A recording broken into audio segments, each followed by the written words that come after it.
வேற மாதிரி படமே அரசியல் படம். ஒரு சீனும் ஒரு இன்ச்சும் பயங்கரமா வெறியா இருக்குது. என்ன சொல்றேன்னா இங்க பகவத் கேசரி அதுன்னு சொல்லிட்டு ஃபர்ஸ்ட் ட்விஸ்ட் வச்சானுங்க. ஆனா உள்ள போய் பார்த்தா படம் வேற மாதிரி இருக்குது.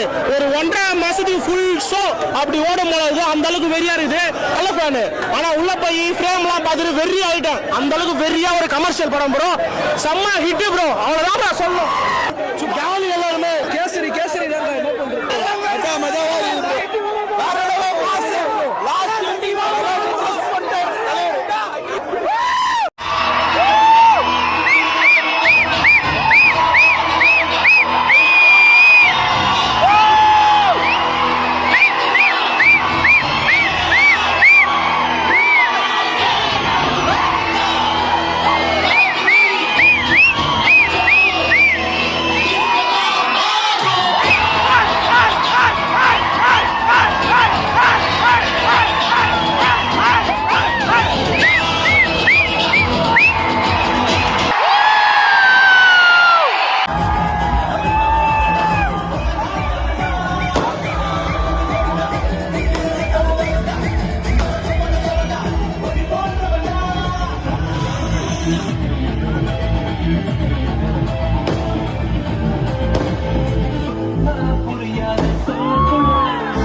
பிரச்சனை இல்லாத மனுஷனும் இல்ல, பிரச்சனை இல்லாதவன் மனுஷனே இல்ல. இனிமேல் இந்த வெள்ளித்திரை பார்க்காத ஒரு சரித்திரம். எதுக்கு சொல்றோன்னு புரிய வேண்டியவங்களுக்கு புரிஞ்சா நல்லா இருக்கும்.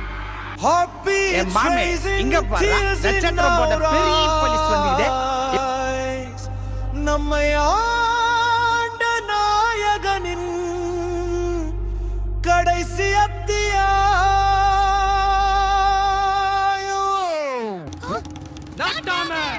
தீர்ப்ப திரையில் தொடங்குன அந்த பயணம் நாளைய தீர்ப்பு தந்தது ஒரு உன்னையே என்று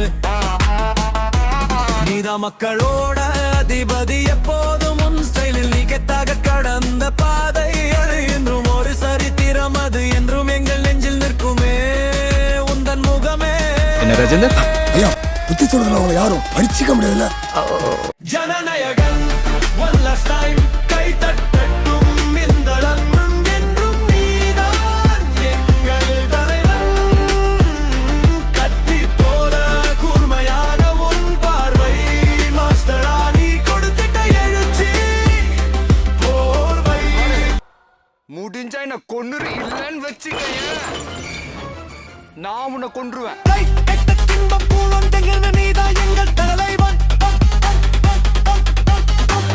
கத்தி போல கூர்மையான உன் பார்வை மாஸ்டரா நீ கொடுத்தின் கையெழுச்சி போர்வை ஒன் லாஸ்ட் டான்ஸ் ஓகேடா சர்க்கார் எரிஞ்ச தீபம் இன்னும் அணையவே இல்லை முதல்வராய் நீ வந்தாலும் உன் மாஸ் குறையவே இல்லை தெரிக்க விட்டா நாட்கள் நெஞ்சில் அடியாது நண்பா விஜய் என்ற பெயர் என்றும் மறையாது எங்கள் நெஞ்சில் கூலி போல பாய்ஞ்ச உன்னை எப்படி மறப்போ இந்த திரையில் உனக்காய் என்றும் நிற்போம் இப்போ அமைதியாகடு இன்னைக்கு நிறைய பேர்கிட்ட இல்லாத ஒரு கெட்ட பழக்கம் என்கிட்ட இருக்குது சொன்ன வார்த்தையை காப்பாத்துறது